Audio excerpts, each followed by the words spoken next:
Hi hello दोस्तों, नमस्कार, प्रणाम। आप सब कैसे हैं? उम्मीद है कि आप सब अच्छे हैं।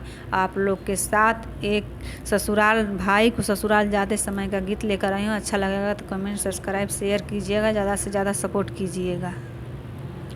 ए फैशनदार भैया जाओ ससुराल में, ए फैशनदार भैया जाओ ससुराल में।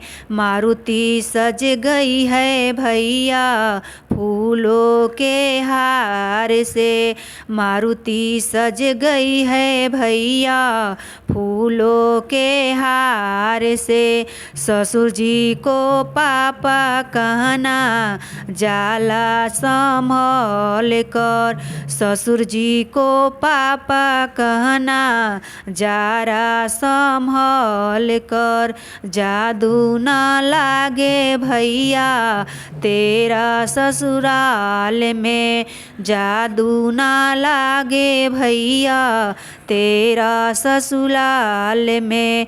हे फैशनदार भैया जाओ ससुराल में।